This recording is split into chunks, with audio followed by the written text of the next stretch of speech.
اختیار ہیں وہ نہیں ہوتے کہ ہم کورٹ کے کسی ورڈکٹ پہ یا اس کے کسی فیصلے پہ یا کسی اسٹے پہ ہم اس کو فردر پروسیڈ کریں. صحیح ہے. تو اس وجہ سے وہ ہولڈ ہوتے ہیں. ادروائز ہم کوشش کرتے ہیں کہ وہ چیزیں بہتر سے بہتر حل ہو جائیں. ہو سکے. اور ساتھ میں آباد کی اگر ہم بات کریں تو میں ایک بہت سمپل آپ کو اس کا اب آتا ہوں میں اپنے انٹروڈکشن پہ, یعنی association of builders and developers کو اللہ تعالیٰ نے کیا ذمہ داری دی ہے. یہ آباد اور آباد کا جو چیئرمین ہوتا ہے یہ پروٹیکٹر ہے ملینس آف جاب کا.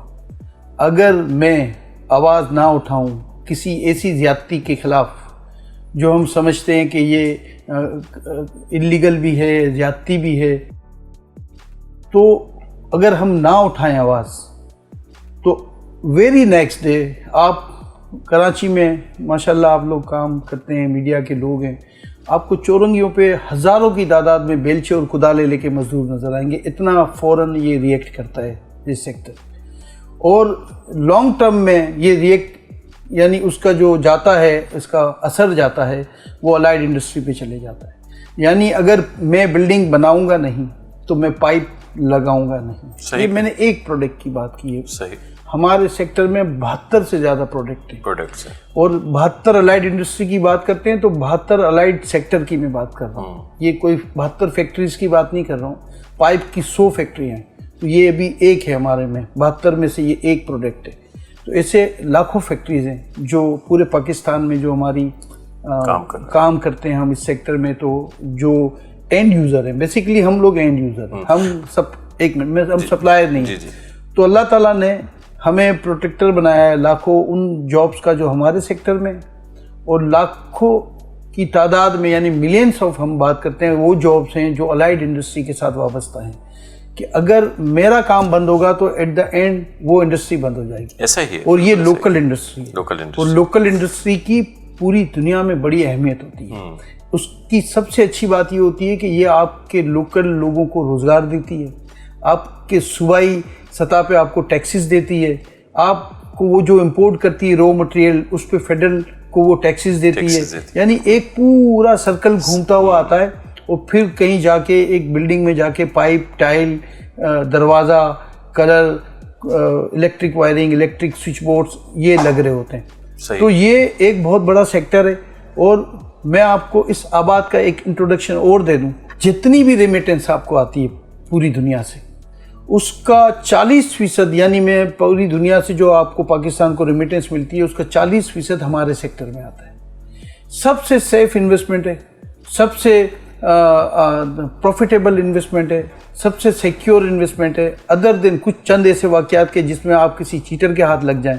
ہم نے ہمیشہ یہ کوشش کی کہ آپ تمام اوورسیز کے لیے بھی, میرا یہ آج بھی میسیج ہے آپ کے چینل کے توسط سے, اور پاکستانیوں کے لیے بھی میسیج ہے کہ آپ اگر کوئی کام کرنے چاہتے ہیں تو آپ ہم سے پوچھ سکتے ہیں. ہمارا ادارہ جو ہے آپ کو ویریفائی کر سکتا ہے کہ یہ ہمارے ممبر ہیں تو ہی وہ لیگل ہے. سندھ میں اگر ممبر نہیں ہے تو یہ مطلب اس کا ہے ہی لیگل.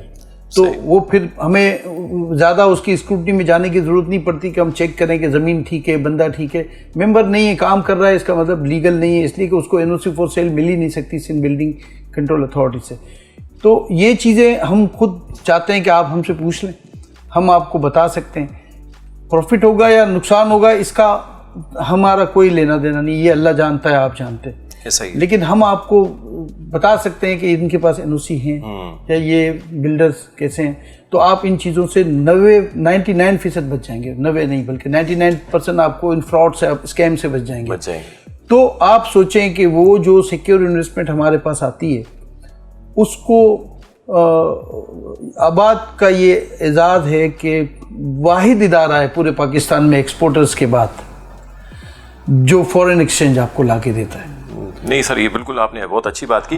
اچھا سر, آپ کے اس سوال سے جو ابھی آپ نے مجھے تفصیلات بتائی اس میں آپ نے ایک ذکر کیا کہ بھائی مزدور اور جاب والے لوگوں کے لیے, تو میں آپ سے یہ پوچھنا چاہوں گا آصف سمسم بحیثیت چیئرمین آباد, کیا آپ یہ دیکھ رہے ہیں کہ جو غریب لوگ ہیں جو کہ اس وقت کے ملک کے جو ہمارے حالات ہیں اس میں کیا اپنے گھر کا جو خواب ہے ان کا, کیا وہ لے سکیں گے اپنا گھر, یا ان غریبوں کی یہ خواہش ہی رہے گی؟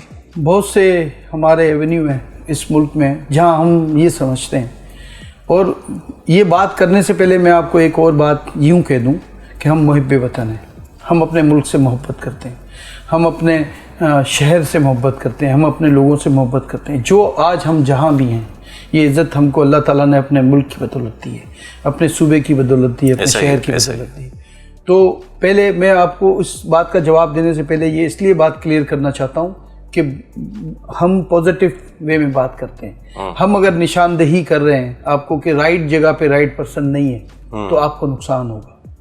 میں اس بندے سے F-16 اڑواؤں گا جو سائیکل نہیں چلانا جانتا تو وہ گرائے گا لازمی, نقصان خود کا بھی کرے گا اور ملک کا بھی کرے گا. تو ہم یہ سمجھتے ہیں کہ آپ جتنے بھی شعبے ہیں اس میں اگر آپ میرٹ کی بنیاد پہ, یعنی میرا بہت آسان سا, میں آپ کو, آپ انٹرویو سے پہلے ہماری آپ کی ایک بات ہو رہی تھی کہ پرائر بجٹ یا بجٹ کے بعد کچھ چیزیں تھیں جو ہم ٹی وی پہ جا کے باتیں کرتے رہیں, تو میں اس میں بھی یہی کہتا تھا کہ بجٹ سے پہلے ایک انوائرمنٹ بنایا گیا جس میں مختلف مکتبہ فکر مختلف شعبہ کے لوگوں کو, معاشیات کے ماہرین کو بلایا گیا. مگر افسوس کے ساتھ میں یہ کہنا پڑتا ہے کہ آپ نے, ہمارا اسٹیک ہے, ہم آپ کو جواب دے ہیں.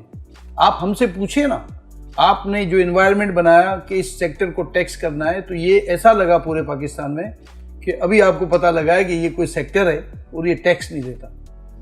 آپ آئیں نا, ہم سے پوچھیں, آپ اوپنلی کیمرے کے سامنے ہم سے پوچھیں نا, ہم جواب دیں نا آپ کے. اگر ہم ٹیکس نہیں دیتے تو ہمیں جواب دہ ہونا چاہیے. تو ہم آج اس وقت بھی یہ کہہ رہے تھے کہ آپ غلط امپریشن دے رہے ہیں, آپ ہمیں بلائیں, ہمارے سیکٹر کے لوگوں کو بلائیں, تو وہ اپنے آپ کو ڈیفائن بھی کریں گے, وہ بتائیں گے کہ ہم کون لوگ ہیں یا ہماری اسٹرینتھ کیا ہے. ہماری اسٹرینتھ کی چھوٹی سی مثال میں دے دوں کہ 1000 گز کا پلاٹ جس کا ڈائمنشن ہوتا ہے ماسٹر پلان میں نارملی شہروں میں 75x120, 1000 گز کے پلاٹ پہ کم از کم جو according to building by laws اگر میں اپروول لوں نا تو 800 ملین کا لوکل انڈسٹری سے میں پروڈکٹ لیتا ہوں اور کنزیوم کر جاتا ہوں. یہ ہے میری اسٹرینتھ. آپ سوچیں کہ 1000 گز کی میری یہ اسٹرینتھ ہے تو پورے پاکستان میں جب یہ سیکٹر چلتا ہے تو ہماری اسٹرینتھ کیا ہے. لیکن اگر آپ نے جن کا کوئی تعلق نہیں ہے ان کو بٹھا کے ان سے یہ کہنا ہے اور پوچھنا ہے کہ آپ بتائیں, تو وہ بتا رہے ہیں, وہ ہم سن رہے ہیں. دیکھیں نا دیدہ دلیری کیا ہے کہ آپ بتا رہے ہیں اور ہم بے بس کتنے ہیں کہ سن رہے ہیں, کہ آپ کہہ رہے ہیں کہ یہ کوئی ایسا سیکٹر ہے جس کو ٹیکس ہی نہیں کیا گیا اور اس کو تو روکنا چاہیے, اس کو تو پکڑنا چاہیے, اس کو تو بند کر دینا چاہیے, اس میں تو پارکنگ ہو رہی ہے, اس میں تو سارا انلیگل پیسہ آ رہا ہے, اس میں تو بلیک. آپ آئیں نا, ہم سے پوچھیں نا سوال. آپ اس وقت ہیں نا فورم پہ, یہ ہے ایکچوئل فورم اس پورے پاکستان کا. سر یہ تو بحث موبائل سے ہو رہے تھے, تو فائنلی میں آپ کو بتا کتنا ہوا؟ ہم آپ کو دیکھیں, ہم نے کیا کہا. ہم نے کہا سب سے پہلے تو آپ ان کو بلائیں جن کا یہ اسٹیک ہے. یہاں پہ کوئی جعلی ترجمان بنتا ہے, یہاں پہ کوئی جعلی ایڈوائزر بنتا ہے, یہاں پہ کوئی خود کو پیش کرتا ہے جا کے اتھارٹیز کو. ہم نہیں سمجھتے کہ تمام اتھارٹیز غلط ہو سکتی ہیں. ہم نے کبھی اداروں کے خلاف نہ اداروں کے حوالے سے, ہم ہمیشہ سمجھتے ہیں کہ ادارے ہیں تو ہماری عزت ہے. ایسا ہی ہے. اور اداروں کو مضبوط بنانا ہم پاکستانیوں کی سب کی ذمہ داری ہے. لیکن اگر کوئی لوگ کوئی مس گائیڈ کرتے ہیں تو ہمارا ان کی نشاندہی کرنا بھی, میں سمجھتا ہوں اگر ہم نہ کریں اور اس پوزیشن پہ ہم بیٹھے ہوں ایز اے چیئرمین تو اللہ کو ہم جواب دیں. جیسے میں نے آپ کو شروع میں کہا. تو یہ تھوڑا رسک بھی ہے, تھوڑا مشکلات بھی اس بات کرنے میں آتی ہیں, لیکن میں سمجھتا ہوں کہ یہ مشکلات کچھ بھی نہیں ہیں اس جواب دہی سے جو اللہ کے سامنے ہونی ہے. کم از کم ہم سرخرو ہیں کہ ہم نے اپنے ملک کے لیے, اپنے لوگوں کے لیے, اپنے ملک کے لوگوں کے روزگار کے لیے, اپنے ملک کی لوکل انڈسٹری کو چلانے کے لیے ہم نے آواز اٹھائی. پورے پروگراموں میں یہ امپریشن دیا گیا کہ اس کو ایک زراعت کو انہوں نے کوٹ کیا, ایک ریئل اسٹیٹ سیکٹر کو کوٹ کیا. تو آپ نے ہمیں ریسٹرکٹ کیا اور ایک میسیج دیا پورے پاکستان میں کہ یہ کوئی انلیگل سیکٹر ہے. تو میں آج آپ کے توسط سے یہ بات کلیئر کر دوں کہ اگر میری پروپرائٹرشپ کمپنی ہے تو پہلے 39% میں ٹیکس دیتا تھا. چونکہ ٹرانزیکشن ہماری بڑی ہوتی ہیں ہمارے بلڈروں کی, تو وہ سپر ٹیکس میں بھی چلے جاتے ہیں. تو پہلے میں 39% ٹیکس دیتا تھا اس بجٹ سے پہلے, 10% اس پہ سرچارج دیا کرتا تھا, یعنی 4% ایوریج سمجھ لیں. تو یہ 43 ہو گیا, اور پھر 10% سپر ٹیکس دیا کرتا تھا.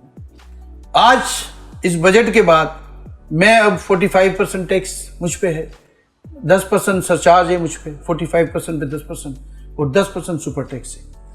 آل ٹوگیدر یہ بن جاتا ہے تقریباً 4.5 اور یہ 59.5%. یہ ٹیکس آج اس ٹیکس کے علاوہ ہے جو صوبائی حکومت کو یا پراپرٹی کو بیچتے وقت یا خریدتے وقت آپ بھی بیئر کرتے ہیں اور میں بھی بیئر کرتا ہوں اور بلڈر بھی بیئر کرتا ہے, جو جس میں ٹاؤن ٹیکس بھی ہے, کیپٹل ویلیو ٹیکس بھی ہے اور جو ادر ایکسپینسز ہیں وہ الگ ہیں. سر مجھے آل اوور ٹیکس کی بات بتائیں. اور میں بتا رہا ہوں یہ ٹیکسز الگ ہیں. پھر اس کے بعد ابھی انہوں نے آفٹر بجٹ, یعنی بجٹ میں تو جو کیا آفٹر بجٹ انہوں نے کہا کہ 3% FED بھی لگے گی. آپ سوچیں ہم فیکٹری نہیں ہیں, ہم مینوفیکچرنگ FED ہوتی ہے فیکٹریز پہ ہوتی ہے. سیمنٹ اگر بن کے نکلی نا تو اس پہ 3% اگر لی یا جو بھی آپ کی پرسنٹیج ہے وہ آپ نے لی تو سیمنٹ چلی گئی, اس کے بعد اس پہ FED نہیں ہے. آپ نے میرے سیکٹر پہ FED لگائی بغیر سوچے سمجھے. اول تو یہ جو ریئل اسٹیٹ سیکٹر ہوتا ہے یہ صوبائی ایشو بن گیا 18ویں ترمیم کے بعد, یہ فیڈرل کے اس سرکل میں آتا ہی نہیں ہے. تو ایک تو آپ نے یہ غلط لگایا. پھر آپ نے جلد بازی میں امینڈمنٹس کی اس فیڈرل ایکسائز ڈیوٹی کے ایکٹ میں, اور اس میں اس کو ایکٹ کا حصہ بنا دیا اور آپ نے پاس کرایا. بھائی مائک اب آپ کے ہاتھ میں ہے نا, تو آپ جو چاہیں بولیں, آپ کی آواز سنی جائے گی. ایسا ہی ہے. میں آپ کے سامنے ہوں تو میری نہ آواز اتنی اونچی ہے نہ میری آواز سنی جاتی ہے, اس لیے کہ سارے چینلز مائک سب آپ کے پاس ہیں. لیکن یہ یاد رکھیے گا کہ جب آپ کسی زیادتی کو حد سے بڑھائیں گے نا تو وہ پھر ختم ہو جاتی ہے. وہ ختم کیسے ہوتی ہے؟ یہ جو انویسٹمنٹ تھی نا ہمارے سیکٹر میں, آپ نے جو اتنے سارے ٹیکسز جو ابھی میں نے آپ سے کہا کہ 3% پلس یعنی 63% کے قریب ٹیکس ہے, اور ہر ٹرانزیکشن پہ FED ہے. یہ ایک بار نہیں ہے, فیکٹری کی پروڈکٹ میں ایک بار FED ہوتا ہے فیڈرل ایکسائز. یہ ہر ٹرانزیکشن پہ, آپ کو بیچا پلاٹ بھرا, آپ نے اس کو بیچا بھرا, یہ ساری چیزیں ملٹیپل ہو رہی ہیں. ایک بات آپ بتائیں, اتنے بڑے ٹیکس کے برڈن میں کوئی انڈسٹری دنیا میں چل سکتی ہے؟ جب آپ کو پتا ہے کہ جو انویسٹمنٹ آپ کو ملتی ہے وہ اس کو آپ نے 22-23% اس وقت سود بینک سے دینا شروع کیا. اتنے, یہ میری انڈسٹری نہیں, تمام سیکٹر آپ کے بیٹھ گئے یہ 22-23% کے چکر میں. بہرحال وہ آج بھی 1-2% کم ہونے کے بعد وہ سٹینڈ کر رہا ہے اپنی جگہ پہ, اور جو سب سے زیادہ جو تنگ کر رہا ہے ہمارے ملک کی انڈسٹری کو وہ یہ سود کا جو ریشو, یہ جو پرسنٹیج ہے وہ تنگ کر رہی ہے. تو اس کو آپ نے, اگر آپ سمجھتے ہیں کہ پاکستان کا اکنومی چل جائے, فیکٹریز چل جائیں, تو اس کو آپ نے, چاہے آپ کو کتنی بھی قربانی دینی پڑے, یہ چھوڑ دیں کہ 1% جائے گا 1.5% جائے گا, یہ کوئی جسٹیفیکیشن نہیں ہے. آپ اس کو سنگل ڈیجٹ میں لائیں, آپ دیکھیں ویری نیکسٹ ڈے آپ کو اس کا اثر ملے گا. دوسری بات یہ کہ اگر آپ, یہ جو ہمارے سیکٹر میں انویسٹمنٹ آتی تھی نا, تو یہ انویسٹمنٹ ڈر گئی. اور انویسٹمنٹ جو ہے نا ہمیشہ میں کہتا ہوں کہ ڈرپوک ہوتی ہے, یہ چڑیا سے بھی زیادہ ڈرپوک ہوتی ہے. سر مجھے انویسٹمنٹ پہ آپ سے تفصیل سے بات کرنی ہے, مجھے ایک چھوٹا سا بریک لینا ہے, اور بریک کے بعد جو ہے میں اس انویسٹمنٹ پہ آتا ہوں. جی ناظرین, لیتے ہیں ایک چھوٹا سا بریک, اور بریک سے فوراً واپس آتے ہیں.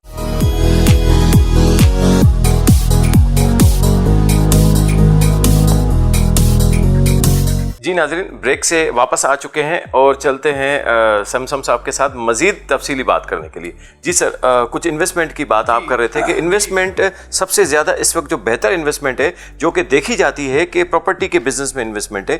تو مجھے یہ بتائیں کہ یہ اس وقت جو مارکیٹ کے حالات ہیں, کیا اس وقت پراپرٹی کی جو ڈاؤن فال اس وقت چل رہا ہے, تو کیا بہتر اس وقت ہے انویسٹمنٹ کے حوالے سے؟ جی, انویسٹمنٹ کے حوالے سے ابھی آپ نے بات کی کہ اس سیکٹر میں ہونی چاہیے اور پروفیٹیبل ہے نہیں ہے. اس کے جواب سے پہلے میں ایک اور اسی انویسٹمنٹ کے حوالے سے میں آپ کو تھوڑا سا جو ہمارے ایشوز ہیں وہ میں بتا دوں.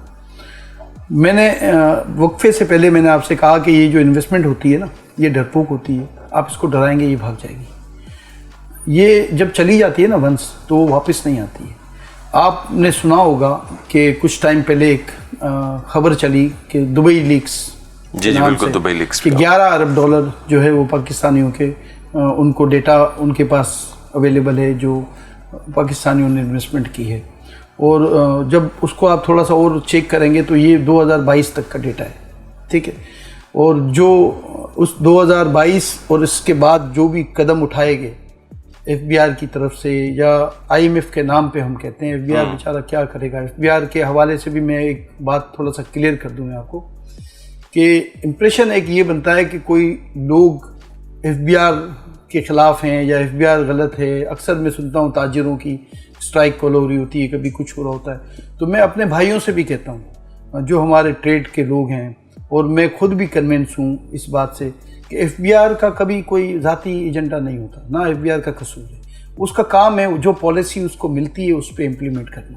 ان کو ٹارگٹس دیے جاتے ہیں, وہ ٹارگٹس پورے کرنے ہوتے ہیں. تو پرسنلی اگر ہم یہ سمجھیں تو میں سمجھتا ہوں کہ FBR وہ محکمہ ہے جو ہمارے پورے ملک کی جو نظام ہے نا وہ ان کی کلیکشن سے چلتا ہے. ایسا ہی ہے. تو یہ تھوڑا سا اکثر میں نے نوٹ کیا ہے کہ ایک نیگیٹو بات ہو رہی ہوتی ہے. نیگیٹو بات اس لیے نہیں کرنی چاہیے کہ یہ وہ ادارہ ہے کہ جس کی کلیکشن سے پورے ملک کا نظام چل رہا ہے. بالکل ایسا ہی ہے. تو ان کو جو رسپیکٹ ہے وہ ہمیں کرنی چاہیے, دینی چاہیے. لیکن آپ بھی جانتے ہیں, میں بھی جانتا ہوں کہ جو بھی SROs آتے ہیں, جو بھی پالیسیز آتی ہیں, وہ FBR کے چیئرمین کی ٹیبل سے نہیں آتی, وہ آتی ہیں حکومت کی طرف سے. ایسا ہی ہے. اور حکومت لیجسلیشن کرتی ہے, قانون سازی کرتی ہے, اور وہ کس دباؤ میں کرتی ہے جو آج کل بڑا عام ہے.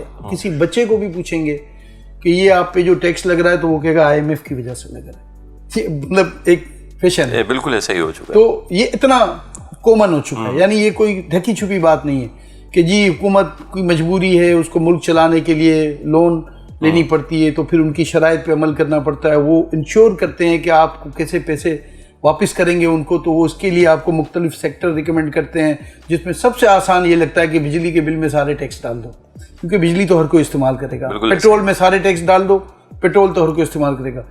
تو یہ الگ چیز ہے. ہم ہمیشہ کہتے ہیں کہ FBR کا کوئی وہ نہیں ہے. اس میں FBR اپنے ٹاسک پہ چلتا ہے. اچھے برے لوگ ہر جگہ ہوتے ہیں, اس کا کوئی میں مانیٹر کرنے والا یا کوئی جج نہیں ہوں, وہ کام ہے اداروں کا. لیکن ایز اے ادارہ FBR ہو تو میں ہمیشہ کہتا ہوں کہ بہت اچھا ہمارا یہ ادارہ ہے, قابل لوگ ہیں. لیکن کیا ہے کہ جو ٹارگٹس ہیں, جو ٹیکس ہیں, وہ اسی پہ جانا ان کو پڑتا ہے. لیکن سر وہ انویسٹمنٹ پہ تو نہ ہے نا. میں اسی پہ آ رہا ہوں. اب ایک تو یہ بات میں نے کر دی کہ جو ٹیکسز جو لگتے ہیں, جو پچھلے 2 سال میں لگے, تو یہ سوچنا FBR والوں کا کام نہیں ہے. یہ سوچنا اس حکومت کا, اس فائنانس منسٹر کا, یا جو پالیسی بنا رہے ہیں, چاہے وہ امبریلا میں بنا رہے ہیں IMF کی یا کچھ بھی کر رہے ہیں, ان کو یہ سوچنا چاہیے کہ تھوڑے سے پیسے کے لیے, تھوڑے سے اوبیڈینٹ ہونے کے لیے کہیں اپنے ملک کی اکنومی کو تو ہم نہیں بٹھا رہے. یہ ویژن میں کیسے آئیڈینٹیفائی کروں کہ جو یہ فیصلہ کرے گا IMF کے سامنے بیٹھ کے, اس کے پاس یہ ویژن ہے کہ نہیں. ہمیں تو آج تک یہ تجربہ ہوا کہ جو بھی شرائط آپ نے مانی, آپ نے اپنی لوکل انڈسٹری کو بند کرنے کی طرف گئے. اگر آپ کی لوکل انڈسٹری بند ہو گئی نا تو آپ کبھی بھی IMF کو قرض لوٹا نہیں سکیں گے. آپ کے لوگ جب آپ ان کی انویسٹمنٹ کو ڈرائیں گے, آپ نے 2 طرح سے ڈرایا. ہمارے سیکٹر میں انویسٹر ہوتا ہے, وہ ڈائیورٹ ہو گیا. دبئی لیکس اس کی مثال ہے, وہ دبئی کی طرف ڈائیورٹ ہو گیا, کیونکہ انویسٹمنٹ کا بہت سادہ سا اصول ہے پوری دنیا میں, اس کی کوئی بارڈر نہیں. اصول یہ ہے کہ جہاں 2 پیسے کا فائدہ ہو اور جہاں سیکیورٹی ہو, یہ 2 چیزیں آپ انویسٹر یا انویسٹمنٹ کو دے دیں, وہ جائے گا نہیں آپ کے پاس. صحیح ہے. بالکل اسی طرح آپ کے پاس 2022 تک کا ڈیٹا ہے, آج ہم 2024 میں بیٹھے ہیں.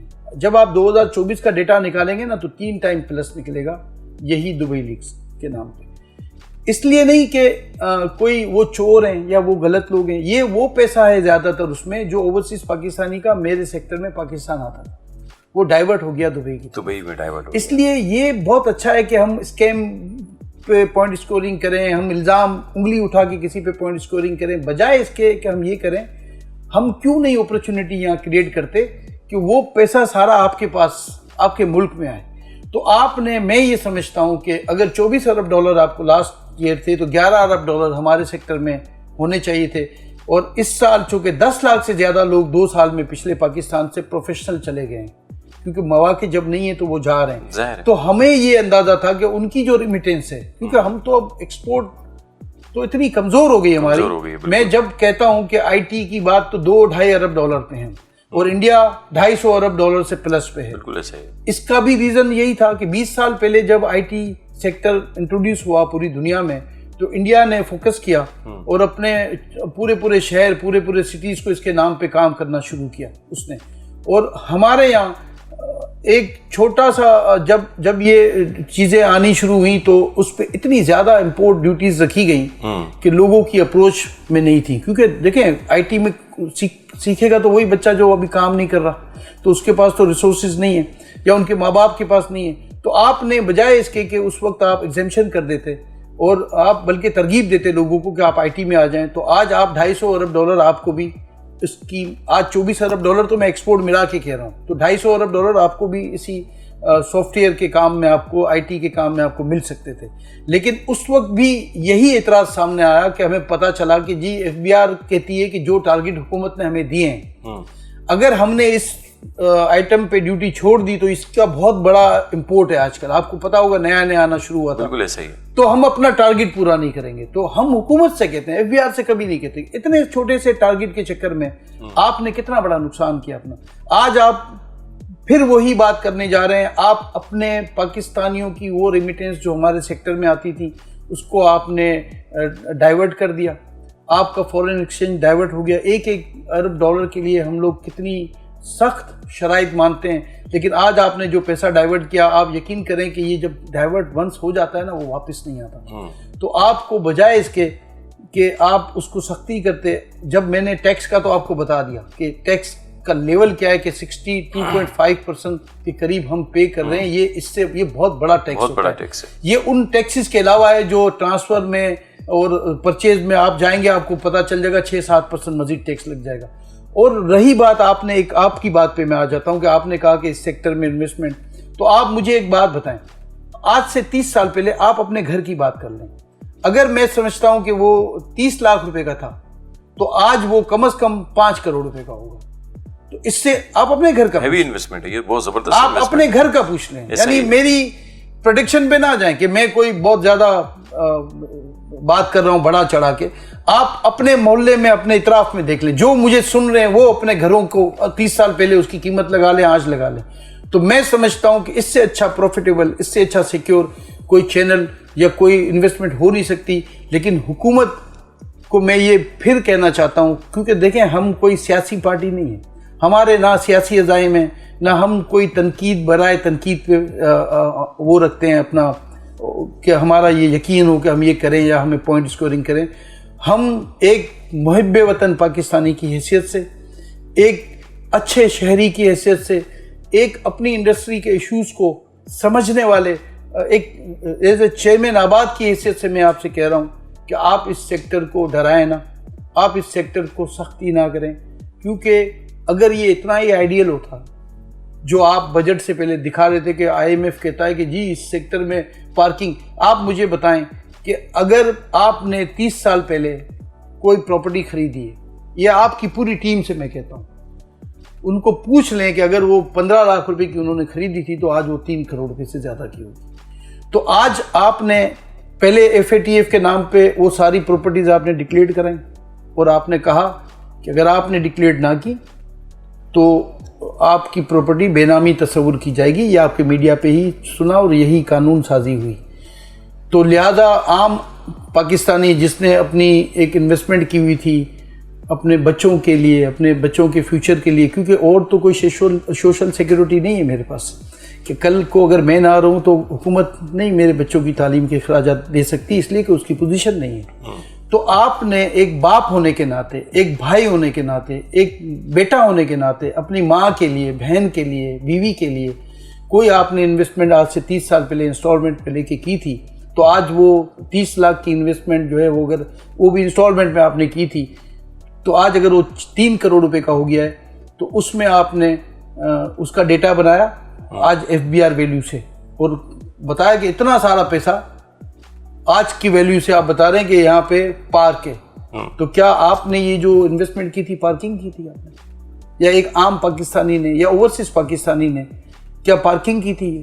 اس نے اپنے بچوں کی شادی کے لیے, اپنے بچوں کی, اور پھر آپ نے اس پہ ایک اور کام کیا کہ 7E کے نام پہ ایک 2 سال پہلے فائنانس منسٹر جو ہمارے تھے انہوں نے ایک ٹیکس انٹروڈیوس کیا, اس کے بعد بھی وہ اس کو ڈیفینڈ کرتے رہے, اور میں نے کئی پروگرام میں بھی ان کو اکثر اگر میرا سامنا ہو جائے تو میں کہتا ہوں کہ آپ کو نہیں کرنا چاہیے تھا. تو وہ آپ نے 7E لگایا. اب وہ انویسٹمنٹ جو ایک اوورسیز پاکستانی نے یا آپ نے آج سے 20 سال پہلے اپنی بیٹی کے لیے کی ہے, بچے کے لیے, کیونکہ آپ کو یہ ڈر ہے کہ کل میں نہ رہا, میرا کام نہ رہا, میں اس قابل نہ رہا, تو اب وہ حکومت کہتی ہے کہ اس پراپرٹی کا جو FBR ویلیو اگر 3 کروڑ بنتی ہے تو اس پہ 1% آپ نے ہر سال جمع کرانا ہے, یعنی 3 لاکھ روپے کا چالان آپ نے ہر سال اس کو دینا ہے, چاہے آپ نے اس پہ کچھ کیا. تو یہ جسٹیفائی نہیں تھا. اس پہ بھی بڑی آواز ہم نے اٹھائی, لوگوں نے مجھ پہ بھی تنقید کی, ہمارے لوگوں پہ بھی تنقید کی کہ آپ کا کوئی اس میں ایشو نہیں ہے, آپ تو بلڈر ہیں, بلڈر تو ایگزیمپٹ ہے. تو میں ان کو سمجھاتا رہا کہ بلڈر تو ایگزیمپٹ ہے, لیکن بلڈر سے جو پروڈکٹ لے گا وہ ایگزیمپٹ نہیں ہے, تو پروڈکٹ لے گا ہی نہیں نا. صحیح بات. میں نے ایک بہت بڑا اسٹور آپ نے مجھے کھول کے دیا ہے, لیکن کہا ہے کہ اس میں ساری چیزیں ہیں, ٹیکس بھی فری ہے, ایگزیمپشن ہے, سب کچھ ہے, لیکن جو خریدنے آئے گا اس کو نہیں چھوڑیں گے. بالکل. تو یہ اسٹور پھر میرے کسی کام کا نہیں ہے, یہ اسٹور بھی آپ ہی لے لیں. صحیح. تو یہ کہنے کا مقصد ہے کہ انویسٹمنٹ اس سیکٹر میں ہمیشہ سے اچھی رہی ہے, سیف رہی ہے, سیکیور رہی ہے. اس کے باوجود کہ بہت سی سختیاں ہیں, بہت سے معاملات ہیں, مگر میں پھر آپ کے چینل کی توسط سے کہوں گا کہ حکومت کو تھوڑا اس پہ ہماری طرف نہ دیکھیں, اپنی طرف دیکھیں, اپنے لوگوں کو دیکھیں, اپنے اطراف کے, اپنے حلقے کو دیکھیں, اپنے صوبے کو دیکھیں, اپنے ڈسٹرکٹ کو دیکھیں, انہی کے لیے کر دیں. یہ جو میں بات کر رہا ہوں یہ میں کسی بلڈر کے لیے نہیں کر رہا ہوں. ہمیں آپ بھگائیں گے, ہم بھاگ جائیں گے, ہم ایک حد تک ریزسٹ کریں گے, لیکن ہم روڈ پہ نہیں آئیں گے. ہمیں اکثر کسی نے پوچھا کہ آپ کا اگلا لاہ عمل کیا ہوگا, کیا آپ ہڑتال کریں گے, یہ کریں گے, ایجیٹیشن کریں گے, روڈ پہ آئیں گے. میں نے کہا اب دنیا بدل گئی ہے, اب ہم کام بند کر کے چلے جائیں گے. اس سے بڑا احتجاج پوری دنیا میں اس وقت کوئی نہیں ہے. یہ سوالیہ نشان چھوڑ کے چلے جائے گا آپ کے لیے کہ آپ کا اپنا انویسٹر چلا گیا تو آپ کیسے فورن ایکسچینج یا فورن انویسٹر کو آپ اپنے اس شعبے میں لائیں گے. آپ دبئی کی ایگزامپل ہے نا, 2 گھنٹے کے سفر پہ دیکھیں کہ ریت میں اس نے دنیا کی ٹالسٹ بلڈنگ بنائی اور ہوا میں فوڈ بیچے. تو ہمارے ہی لوگ تھے جو وہاں جا کے ساری چیزیں دیکھتے تھے. تو کیوں نہیں ہم اپنے ملک میں جس کے 4 موسم ہیں, جس کا زمین کی اسٹرینتھ بھی بہترین اسٹرینتھ ہے, ہم کیوں نہیں اپنے ملک میں, کیوں نہیں کوسٹل بیلٹ کو ہم اپنی ڈیولپ کر سکتے. آپ سے بڑا ساحل تو دنیا میں کہتا ہوں کہ بہت کم ملکوں میں ہوگا. تو کیوں نہیں آپ وہ ٹورسٹ پلیس چلیں, آپ گلگت کا روڈ پہاڑ پہ نہیں بنا سکتے, آپ کے پاس وسائل نہیں ہے, تو آپ یہ جو سمندر کی بیلٹ ہے آپ اس کو تو ڈیفائن کر سکتے ہیں نا. جب ایک مین میڈ آئیلینڈ بن سکتے ہیں دنیا میں, مین میڈ سمندر کریٹ کر سکتے ہیں, تو آپ کے پاس تو اوریجنل ساری چیزیں ہیں. تو ہم یہ کہنا چاہتے ہیں کہ جو بھی ہماری مشکلات ہیں اب ہیں, اب جو حالات ہیں وہ ہیں, جو ہمارے سیکٹر کا حشر ہے. بجٹ سے پہلے ہم 20% پہ کام کر رہے تھے, بجٹ کے بعد کا ابھی ڈیٹا آئے گا. وہ کہتے ہیں نا کہ جب اثر پڑتا ہے تو پڑھتے پڑھتے سامنے چیزیں آتی ہیں, تو وہ بھی آپ کے سامنے ہوگا. اور میں ایک بینگ اے چیئرمین آباد ایک پاکستانی کی حیثیت سے بھی میں حکومت سے یہ کہوں گا کہ آپ لوگوں کو ان تمام چیزوں کو, پروپیگنڈے کو آپ کو نظر انداز کرنا چاہیے. یہ بہت بڑا سیکٹر ہے, اس کی اسٹرینتھ میں نے آپ کو 1000 گز کی بتائی ہے. آپ سوچیں پورے ملک میں چلتا ہے, اور ہم نے کبھی تفریق نہیں کی اس بات پہ کہ لاہور میں چلتا ہے, اسلام آباد میں چلتا ہے, سندھ میں چلتا ہے, سکھر میں چلتا ہے. ہم پورے پاکستان میں اس کی نمائندگی کرتے ہیں. ہم DHA کا کام چلتا ہے, ہم اس کو بھی اپریشیٹ کرتے ہیں. ہم اور پرائیویٹ سوسائٹیز جو ملک میں کام کرتی ہیں ہم ان کو بھی اپریشیٹ کرتے ہیں, کیونکہ آپ کے پاس تو ویسے ہی ملینس آف یعنی 1 کروڑ سے زیادہ گھروں کی شارٹیج ہے. اور جہاں تک آپ کا ایک سوال تھا وہ بہت مجھ سے اچھا تھا, میں مس ہو گیا کہ کیا ایک غریب آدمی یا عام آدمی اب گھر لے سکتا ہے. میں نے اس بجٹ سے پہلے حکومت سے یہ کہا تھا کہ آپ جو پورے پاکستان کے, کراچی کی بات نہیں کر رہا ہوں, جو آؤٹ اسکرٹس ہوتے ہیں نا, جو شہروں کے اطراف کے علاقے, ان کو ٹیکس فری کر دیں, اور وہاں پہ جو بھی گھر بنائیں, یعنی کوئی بھی بندہ اگر کوئی تعمیرات کر رہا ہے تو اس کو آپ سہولت دیں, اور اس کا جو امپیکٹ ہے وہ ان غریبوں کی بکنگ پہ یا ان کے اماؤنٹ پہ دے دیں. یعنی جو اس کو بچتا ہے وہ عام پاکستانی کو دے دیں جو افورڈ نہیں کر سکتا. بڑی بڑی کالونیز آپ کے وجود میں آ جائیں گی, اور عام آدمیوں کو جب آپ یہ دیں گے تو آپ کو دیکھیں آپ کا فائدہ تو یہ ہے کہ لوکل انڈسٹری سے میں نے جو بھی پروڈکٹ لی وہ ٹیکس پیڈ ہے نا, تو میں اب نہیں لوں گا تو وہ ٹیکس بھی نہیں دے گا اس لیے کہ وہ بنائے گا نہیں. ایسا ہی ہے. تو آپ کا پورا سرکل ٹوٹ گیا ہے, روزگار کا بھی سرکل ٹوٹ گیا. تو آپ آؤٹ اسکرٹس میں ٹیکس ایگزمپشن دے دیں 10 سال کے لیے, 10 سال کے لیے, اور آپ اس میں یہ کہیں کہ جو بھی یہاں پہ بلڈنگ بنائے گا اور غریبوں کو, جو ہمارے پاکستان کے جو عام شہری ہیں, اب تو غریب کی تو بات ہی نہیں ہے, عام جو مڈل کلاس ہے وہی غریب ہے. اب تو جو بجلی کے بل جو ہے نا انہوں نے پورے پاکستان کو فلٹر کر دیا. سر ایک چھوٹا سا بریک لے لوں. جی ناظرین, ایک چھوٹے سے بریک کی طرف جاتے ہیں اور فوراً بریک کے بعد واپس آتے ہیں.